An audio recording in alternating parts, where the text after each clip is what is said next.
Okay प्रभु। ॐ अज्ञानतिमिरन्धस्य ज्ञानञ्जनशलाकया चक्षुरुन्मिलितं येन तस्मै श्रीगुरुवे नमः।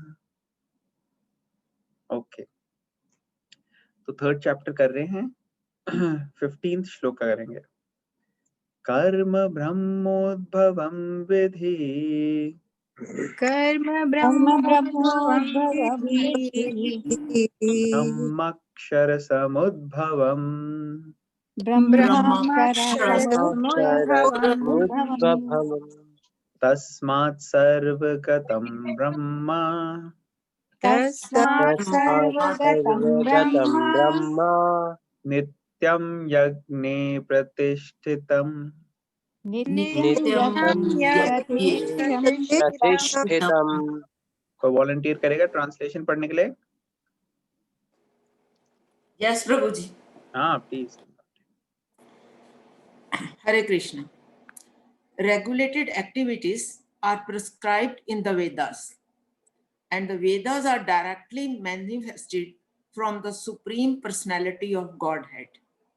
Consequently, the all-pervading transcendence is eternally situated in acts of service. Should I start purport? Yes please.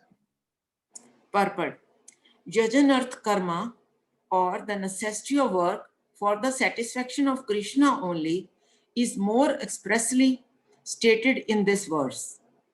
If we have to work for the satisfaction of Parsua, Vishnu, then we must find out the direction of work in Brahman or the transcendental Vedas. The Vedas are therefore codes of working directions. Anything performed without the direction of Vedas is called vikarma or unauthorized or sinful work. तो इस चीज को हम point, इसका point बना लीजिए आप सब कि विकर्म क्या होता है। ये क्वेश्चन आएगा, विकर्म का क्या मतलब है? तो कौन बता सकता है विकर्म का मतलब? Anything done without the direction of Vedas. इसका मतलब पाप, जो पाप हैं, चीजें जो वेदा जिस तरफ आपको जाने के लिए मना कर रही है उस तरफ आप जाओ तो वो पाप हो जाता है, अनऑथराइज्ड वर्क हो जाता है, सिंफुल वर्क हो जाता है। तो ये इम्पोर्टेंट है, ठीक है? Please continue. Therefore, one should always take direction from the Vedas to be saved from the reaction of work. As one has to work in ordinary life by the direction of the state, one similarly has to work under the direction of the supreme state of the Lord. Okay, तो जिस तरीके से कोई red light break करता है तो उसको पकड़ लेगी सरकार, कोई लॉ को ब्रेक करता है किसी तरीके से तो वो पकड़ा जाएगा। उसी तरीके से जो सृष्टि के नियम है, जो भगवत गीता और वेदों के अनुकूल दिए गए प्रोसेस है, उसको अगर कोई ब्रेक करेगा तो उसको उसका रिजल्ट भुगतना पड़ेगा। अच्छा, दूसरी बात मजे की ये है कि अगर मटेरियल रेल्म में देखो, कोई सरकार के रूल्स रेगुलेशन अगर ब्रेक भी कर दे तो भी किसी न किसी तरह से बच सकता है, लेकिन जो भगवान के रूल्स एंड रेगुलेशन है, जो वेदों में दिए गए हैं, वो ब्रेक करके नहीं बच सकते। जैसे सरकार के अलग अलग रिप्रेजेंटेटिव्स होते हैं, कांस्टेबल, पुलिस, कमिश्नर, जेलर, ये सब होते हैं, और वो ध्यान रखते हैं, दे मेक श्योर कि आप फॉलो करो सारे रूल्स और रेगुलेशंस, नहीं तो डंडा लेके आ जाते हैं। उसी तरह से जो डेमी गॉड्स हैं, देवी देवता हैं, ये सब भगवान के अनुकूल अपने आप को चला रहे हैं। जैसे दुर्गा देवी, उनको कहते हैं जेलर है, वो रिप्रेजेंट करती हैं। उनकी मर्जी के बिना कोई धरती से क्या कहते हैं, एस्केप करके स्पिरिचुअल वर्ल्ड जा नहीं सकता एक्चुअली। वो देखती हैं कि कौन व्यक्ति जो एलिजिबल है सिर्फ उसी को अलाउ करती हैं, और जो दूसरे लोग हैं उनको टेस्ट करती हैं। जैसे लोग जाते हैं दुर्गा देवी के पास, मुरादें पूरी हो जाए हमारी, तो वो मुरादें पूरी कर देती हैं ताकि जेल में ही रहें। मुरादें पूरी मीन्स जेलर के पास आप जाओ और उसको कहो यार देख मेरे को एक पीस थोड़ा गुलाब जामुन ज्यादा दे देना लंच में। जेलर कहता है हाँ दे दूंगा, तो तू यहीं रह, लेकिन जेल में ही रहो, जेल से बाहर नहीं आना। तो जो सुप्रीम लॉर्ड है, अगर उनकी शरण में जाते हैं तो दुर्गा देवी बहुत खुश होती है एक्चुअली। फिर वो पूरी ब्लेसिंग्स भी देती है अपनी और गाइड भी करती है। वही दुर्गा देवी जो महामाया के रूप में ऑब्स्टेकल बन सकती है, वो एक्चुअली योग माया के रूप में हमें कनेक्ट करके भगवान से मिलाते हैं। तो ये जो है गवर्नमेंट के रूल्स यहाँ पे, ये तो ब्रेक भी हो सकते हैं और फिर भी आप बच सकते हो सकता है कभी कोई 1% चांस है बचने का, लेकिन जो सृष्टि के नियम है, जो दुर्गा देवी कंट्रोल कर रही हैं, उससे आप बच नहीं सकते। लेकिन आप शरण ले लोगे भगवान की तो सब खुश हो जाते हैं, सारे देवी देवता खुश हो जाते हैं। इनफैक्ट देवी देवता यही चाहते हैं। हालांकि कभी कभार देवी देवताओं को भी हम देखते हैं बिविल्डर होते हैं, लेकिन वो एक्सेप्शनल केस है, वो बहुत रेयर कभी होता है। अदरवाइज ये सब देवी देवता, इनको पूरी नॉलेज होती है, इनको शास्त्रों का ज्ञान हमसे ज्यादा है पूर्ण रूप से। तो अगर हम भगवान की तरफ बढ़ते हैं तो ये पूरा आशीर्वाद देख के फैसिलिटेट करते हैं। इनफैक्ट अगर कोई सच्चा है और सच्चे दिन से वो प्रार्थना कर रहा है सेल्फलेसली भगवान की, और उसको पता नहीं कौन है भगवान, वो देवी माता की पूजा कर रहा है या वो हनुमान जी इधर उधर कर रहा है, तो वो डेमीगॉड्स जो है वो शिव जी हो गए, वो डेमीगॉड्स क्या करते हैं, वो उनको कनेक्ट कराते हैं डिवोटी से, और वो कहते हैं ये अच्छा कैंडिडेट है, इसको आप शुद्ध भक्ति दो, इसको आप प्योर नॉलेज प्योर डिवोशन दो भगवान की तरफ। तो फिर वो भक्तों के टच में आता है, फिर वो भगवत गीता पढ़ता है, फिर उसको समझ में आता है, फिर वो हमेशा ग्रेटफुल रहता है, चाहे वो पहले गणेश जी की पूजा करता हो, देवी जी की पूजा करता हो, शिव जी की पूजा करता हो, हनुमान जी की करता हो, वो सबको ग्रेटफुल रहता है कि आप ही की वजह से आज मुझे ये पता लगा है कि क्या है पूर्ण सत्य, भगवत गीता के टच में आया हूँ मैं। तो वो हमेशा उनको ग्रेटफुल रहता है, लेकिन वो करता है जिससे वो पूरी तरह से खुश हो, और वो है कृष्णा कॉन्शियसनेस, उससे सब खुश हो जाते हैं। तो आगे चलते हैं, please continue. Such directions in the Vedas are directly manifested from the breathing of Supreme Personality of Godhead. Okay, तो अब यहाँ पे शुरू में क्या दिया है, ट्रांसलेशन पे जाएंगे हम। ट्रांसलेशन में लिखा है regulated activities are prescribed in the Vedas and the Vedas are directly manifested from the supreme personality of Godhead. तो ये वेद आते कहाँ से, तो वेद कहाँ से आते हैं, यहाँ पे बताया गया कि Veda directly manifest from the breathing of the supreme Lord. जो सुप्रीम भगवान है उनकी ब्रीदिंग से ही वेद मैनिफेस्ट हुए हैं एक्चुअली, सृष्टि के शुरुआत में ऐसे ही हुआ। तो मैं आगे का पढ़ता हूँ। इट इज सेड अस्य महत्भूतस्य निश्विसितम् एतद् यद् ऋग्वेदो यजुर्वेदा सामवेदो थर्वान् कृशः। यहाँ से पढ़ सकते हैं।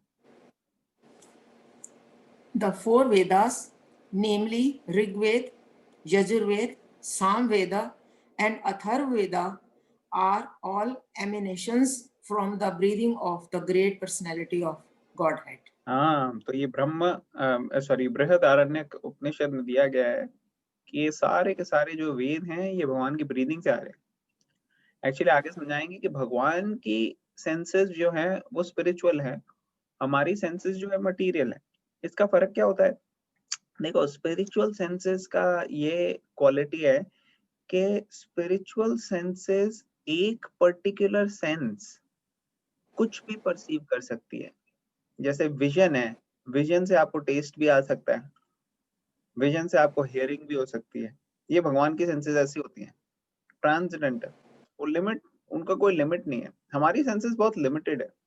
कोई लिमिटेशन बता सकता है हमारी सेंसेस के, क्या लिमिटेशन है सेंसेस के, कौन बताएगा?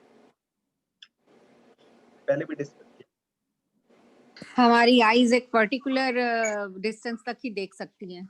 हाँ, वेरी गुड। तो आईज की लिमिटेशंस हैं कि वो एक पर्टिकुलर डिस्टेंस तक ही देख सकती हैं। दूर देखना हो तो आपको क्या चाहिए उसके लिए? टेलीस्कोप वगैरह कुछ use करना टेलीस्कोप। पड़ेगा। हाँ, ओके। और क्या लिमिटेशन सेंसेस? ईयर्स वो एक पर्टिकुलर फ्रीक्वेंसी में ही सुन सकते हैं।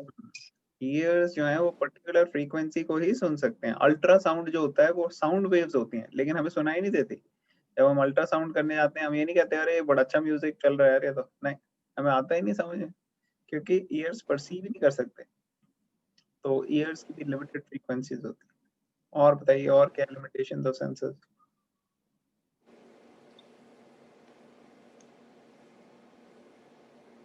कौन बताएगा? टंग हाँ, टंग की क्या लिमिटेशन?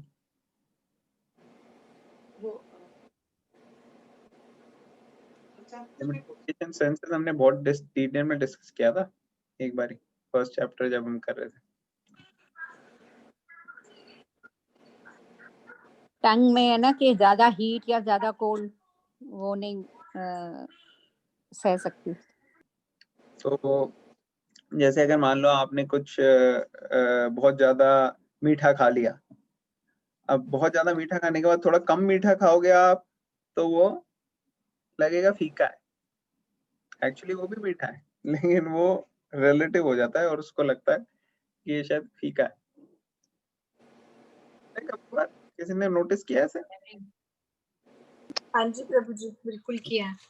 बिल्कुल। जैसे गुलाब जामुन के साथ अगर चाय पियो तो फीका हो जाता है। हाँ, फिर परफेक्ट एग्जांपल। ओके। और फिर सेंस परसेप्शन में भी ऐसा है कि अगर आप बहुत ज्यादा ठंडी चीज लो फिर थोड़ी कम ठंडी लो तो ठंडी कम ठंडी वाली थोड़ी आपको वार्म लगती है। तो ये सेंसेस में भी होता है। अगर आप टच कर मतलब टच सेंसेशन में भी होता है। अगर आप किसी बहुत ज्यादा ठंडे पानी से नहाओ और फिर आप थोड़े से कम ठंडी से नहाओ तो फिर आपको लगेगा कि अरे ये तो वार्म है। वैसे जो सेंसेस है वो परफेक्ट नहीं है। विजन में भी फ्रीक्वेंसी की बात है। जो आईज हम देखते हैं उसमें भी ultraviolet rays, infrared rays हम नहीं देख पाते, है कि नहीं? बहुत सारे एग्जाम्पल है। और कोई एग्जाम्पल दे सकते हैं इम्परफेक्ट सेंसेस के?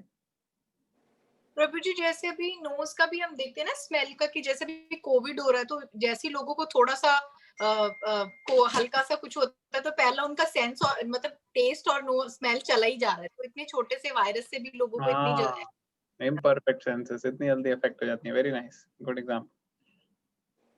और बताइए।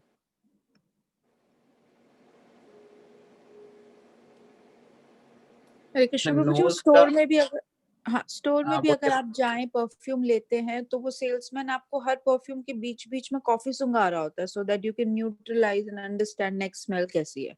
तो हमें वो हाँ, फर्क भी नहीं समझ में आता। Correct correct. और फिर थोड़ी देर बाद आपको ऑल्फैक्टरी एडेप्टेशन भी हो जाती है। मतलब एक ही जगह रहते हो आप तो फिर वो परसीव करना बंद कर देता है नोज कि यहाँ पे कोई स्मेल है। ठीक है ना? कई बार देखोगे कोई गंदी स्मेल वाली जगह है लेकिन वो बंदा जो वहां पे बड़ी देर से बैठा है उसको नहीं आ रही होगी, आप जाओगे आपको आएगी। आप कहोगे कैसे बैठा है यार तू यहाँ? मुझे पता नहीं लगा। तो शुरू शुरू में आ रही थी लेकिन अब तो नहीं आ रही मुझे। तो वो ये है कि वो अडेप्ट हो गया। तो ये सब इम्परफेक्ट सेंसेस है। कोई और शेयर करना चाहेगा? कोई और एग्जांपल? तो ये मटेरियल सेंसेस की क्वालिटी है, वो बहुत इम्परफेक्ट होती है। लेकिन कई लोग उसी पे प्राउड करते हैं। वो कहते हैं अरे है कहाँ भगवान, भगवान हमें दिखाओ। भैया तुम्हारी सेंसेस ही इम्परफेक्ट है, तुम कहाँ से देखोगे यार? तुम्हारे सामने हवा आती है, तुम्हें हवा भी नहीं दिखती। तुम आंख थोड़ी सी लाइट बंद कर लें हम तो तुम्हें सामने जो पड़ा है वही चीज नहीं दिखती। तो इतने सर्टेन परफेक्ट सिचुएशंस में काम करती हैं सेंसेस। और ज्यादातर लोगों के तो ढक्कन लगे हुए हैं कि चश्मा लगाना पड़ता है और फिर भी वो कहते हैं कि हमें भगवान दिखा दो।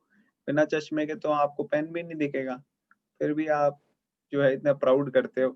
लेकिन ये सेंसेस तो, और फैक्ट क्या है कि सेंसेस विद टाइम खराब होती जाती हैं। हर एक को चश्मा लग जाता है, हर एक को कैटरैक्ट हो जाता है, हर एक को प्रॉब्लम हो जाती है हियरिंग की, तो ये just a matter of time है। आज किसी की सेंसेस थोड़ी बेटर है, लेकिन कल को नहीं होंगे, तो इसलिए प्राउड नहीं करना चाहिए सेंसेस। सेंसेस तो इसलिए है ताकि हम भगवान की सेवा में लगा सके सेंसेस को, भगवान के दर्शन कर सकें, भगवान के बारे में सुन सके अपने कानों से, भगवान के बारे में बोल सकें। तो ये सब है, भगवान को ऑफर्ड प्रसादम हम ले सकें, ये परफेक्शन है सेंसेस की। लेकिन भगवान की सेंसेस बड़ी दिव्य होती हैं। भगवान की सेंसेस ऐसे ऑर्डिनरी सेंसेस नहीं है। भगवान अपनी एक सेंस से कुछ भी कर सकते हैं। तो हम आगे पढ़ेंगे। हाँ तो माता जी, can you continue reading?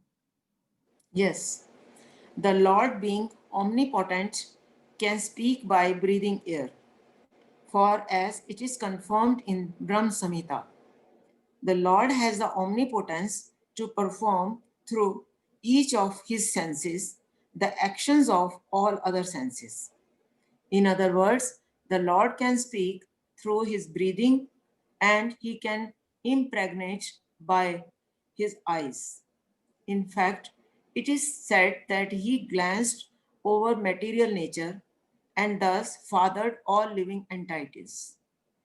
After creating or impregnating the conditioned souls into the womb of the material nature, he gave his directions in the Vedic wisdom as to how such conditioned souls can return home, back to Godhead. Okay, तो stop करते हैं यहाँ पे। तो यहाँ पे बड़ा important point बताया है कि देखो, भगवान की सेंसेस जो है, एक सेंस किसी का भी काम कर सकती है। जैसे भगवान अपनी ब्रीदिंग करते हैं तो उससे बोल भी सकते हैं, और पूरे के पूरे वेदास उससे प्रकट हुई। और भगवान जब देखते हैं तो देखने से इम्प्रेग्नेट कर सकते हैं। इनफैक्ट लोगों को ये पता नहीं सृष्टि कैसे बनी है। इतने सारे चैप्टर्स हैं तो एक्सप्लेन करते हैं हमारे स्क्रिप्चर्स में कि कैसे क्रिएशन हुआ, कैसे सृष्टि बनी, लेकिन लोगों को ज्यादा इधर उधर पता नहीं है। वो क्या करते हैं, वो इधर उधर से सुन लिया, अनऑथराइज्ड सोर्सेस से, या कोई टीवी में देख लिया, या कोई इधर उधर सीरियल में देख लिया, या चार लोगों से जो सुना उसी को सच मान लेते हैं। तो लोगों ने सुना है ब्रह्मा विष्णु महेश, बस वो सोचते हैं ब्रह्मा विष्णु महेश। उनको ये नहीं पता कि कैसे क्रिएशन हुआ, क्या किया ब्रह्मा जी ने, कैसे किया, कोई नॉलेज नहीं है इसके बारे में। लेकिन बस कहीं से सुन लिया तो उसी को ब्रह्म वाक्य मान लिया, बिना इंटेलिजेंस लगाए। बाकी चीजों के लिए इतनी इंटेलिजेंस लगाएंगे, रिसर्च करेंगे, सब कुछ करेंगे छोटी सी चीज करने के लिए भी, लेकिन यहाँ पे जो शास्त्र का ज्ञान है उसको बिना शास्त्र पढ़े ही इधर उधर से सुन के मान लेते हैं कि हाँ यही हो गया सही। बल्कि ऐसे नहीं है। जब सृष्टि की क्रिएशन हुई तो उसमें कैसे लिविंग एंटिटीज आए, किसने बनाया, ये सब इसके बड़े चैप्टर्स हैं। ब्रीफ में अगर आप बोलें तो ब्रीफ में क्या होता है कि ब्रह्मा जी जो हैं, जब ही टेक्स बर्थ, ही डज तपस्या and get the knowledge of all the Vedas. तपस्या करते हैं ब्रह्मा जी, उनको पूरे वेदों की नॉलेज आती है। उस नॉलेज के बेसिस पे वो सृष्टि को रचते हैं, क्रिएट करते हैं। और जो भगवान है, विष्णु है, वो जस्ट देखने मात्र से महातत्व, जो मटेरियल एलिमेंट्स हैं, उनको देखने मात्र से इम्प्रेग्नेट कर देते हैं और सारे लिविंग एंटिटीज चले जाते हैं वहां पे। और जो सृष्टि बनती है उसमें लिविंग एंटिटीज को पूरी नॉलेज दी जाती है, जिससे कि वो आगे फॉलो कर सके। और टाइम टू टाइम भगवान रिस्पॉन्सिबल लोगों को ये नॉलेज देते हैं। जैसे भगवत गीता में भी बताया है, 4th चैप्टर में आएगा कि कैसे सूर्य देव को भगवान ने नॉलेज दी। उससे पहले सृष्टि के शुरू में भगवान ने नॉलेज दी ब्रह्मा जी को, शिव जी को, लक्ष्मी जी को, और 4 भाई हैं कुमार, वो ब्रह्मा जी के बेटे हैं। तो इन सबको भगवान ने नॉलेज दी, और आगे आगे इन्होंने बाकी दूसरे लोगों को नॉलेज दी। जैसे ब्रह्मा जी ने आगे दी नॉलेज नारद मुनि को, नारद मुनि ने आगे नॉलेज दी वेद व्यास को। तो ऐसे चलते जाते हैं, उससे परंपरा सिस्टम एस्टैब्लिश होता है। तो ये पूरी साइंस है जिसके हिसाब से सृष्टि बनी और चली जा रही है। और उसी तरीके से ये स्पिरिचुअल नॉलेज भी डिसेमिनेट होती है और दी जाती है।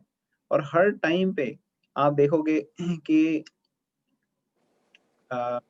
इवन दो कितना कलयुग आ जाए, कितने नेगेटिव लोग आ जाएं, कितनी नेगेटिव मेंटालिटी आ जाए, लेकिन प्योर लोग फिर भी एग्जिस्ट करते हैं। और अगर हम सीरियस और सिंसियर हैं तो भगवान हमें उनसे कनेक्ट करते हैं। तो इसलिए ये जो भगवत गीता की नॉलेज है, अगर हम इसको पढ़ेंगे तो हमारी पूरी माइंड जो है वो क्लियर हो जाएगा, इंटेलिजेंस प्यूरिफाइड हो जाएगी, और हम बहुत एसोटेरिक कॉन्सेप्ट्स भी जो हैं उसको भी समझ पाएंगे। तो प्लीज कंटिन्यू कीजिए माता। We should always remember that the conditioned souls in the material nature are all eager for material enjoyment. But the Vedic directions are so made that one can satisfy one's perverted desires, then return to Godhead. Having finished his so-called enjoyment, okay तो देखो, हमारे कई सारे इच्छाएं ऐसी जो कि इतनी प्योर नहीं भी होती हमारे अंदर, हमें अलग अलग तरीके से एंजॉय करने की इच्छा होती है। तो भगवान ने सृष्टि बना दी कि आप यहाँ पे कर लो जो एंजॉयमेंट करना है, और फिर शास्त्रों के हिसाब से करो उसको, धीरे धीरे धीरे धीरे शास्त्रों के हिसाब से अपने आप को प्योरीफाई करो, और अपना बिजनेस खत्म करके ये प्योर होके आप आओ और आके स्पिरिचुअल वर्ल्ड में एंजॉय करो, और उस एंजॉयमेंट का कोई एंड भी नहीं है। तो हम अभी यहाँ पे लगे हुए हैं खुशी ढूंढने के लिए, हमारे परवर्टेड डिजायर्स हैं, लेकिन हमारी बहुत होप है क्योंकि अब हम भगवत गीता के टच में आ गए हैं। तो जो भी आज तक हमने करा है नो प्रॉब्लम, अब हम भगवत गीता को ऐड करेंगे धीरे धीरे, और प्यूरिफाई होके हम भगवान के साथ एंजॉय करेंगे। Please continue. it is a chance for the conditioned souls to attain liberation.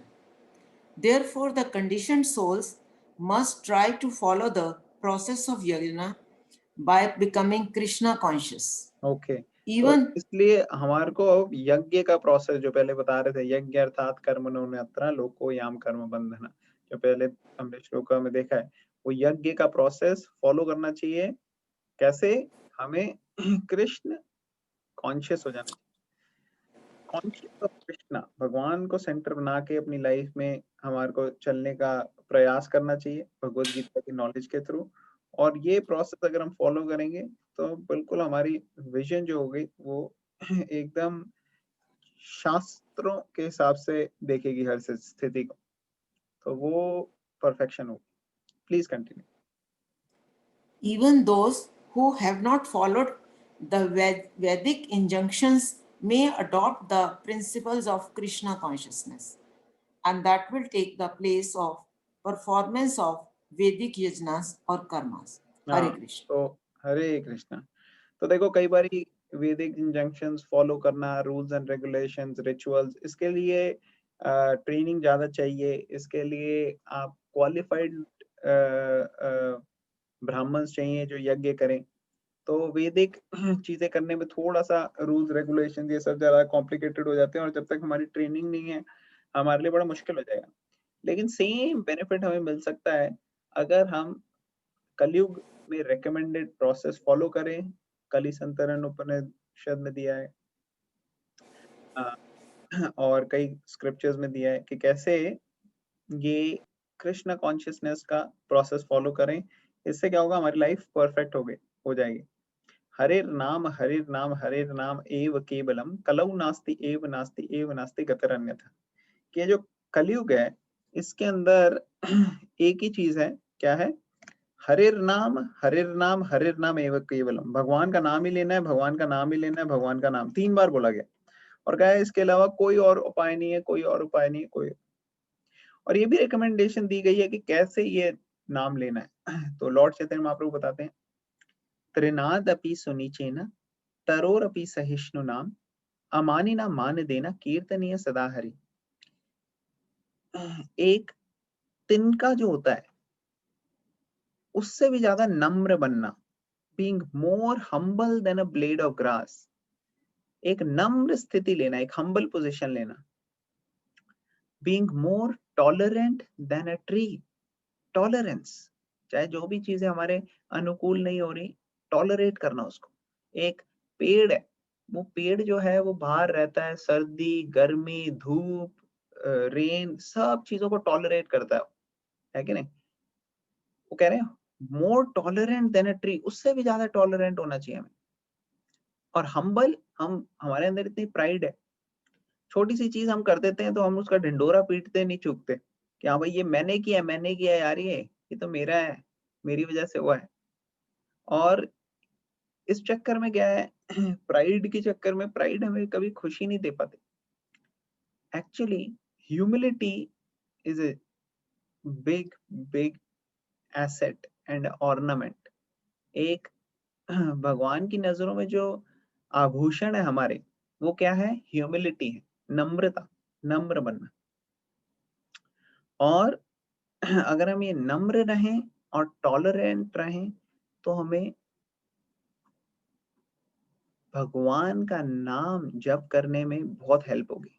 In fact हम परफेक्टली भगवान का नाम जप कर सकें, और जैसे जैसे हम नाम जप करते जाते हैं हमारे अंदर ये क्वालिटीज आती जाती हैं। तो इसलिए ये क्वालिटीज, ह्यूमिलिटी और टॉलरेंस, ये नेचुरल होते हैं एडवांस डिवोटीज में।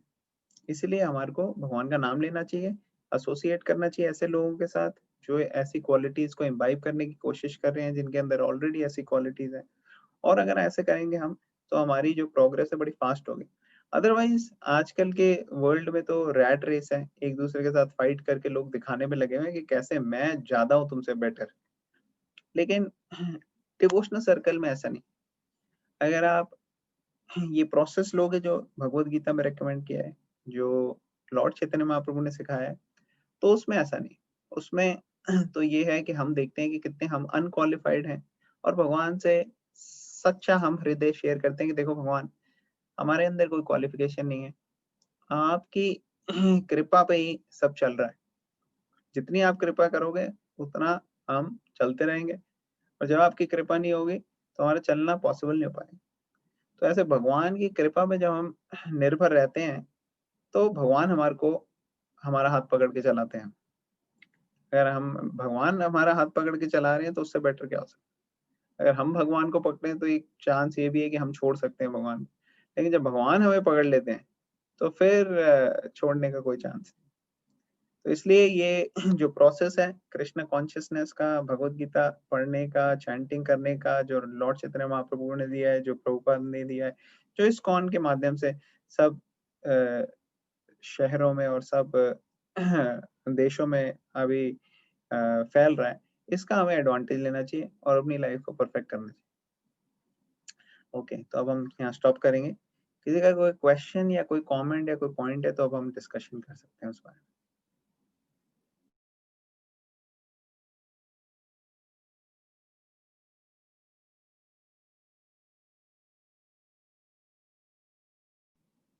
ओके, तो कोई क्वेश्चन, कमेंट, कोई पॉइंट नहीं आज? ऑलराइट, तो फिर हम आज स्टॉप करते हैं, फिर कल हम कंटिन्यू करेंगे नेक्स्ट श्लोका से। Thank you very very much everybody for joining. Will end it here. Bhagavad Gita की जय, श्री प्रभुपाद की जय।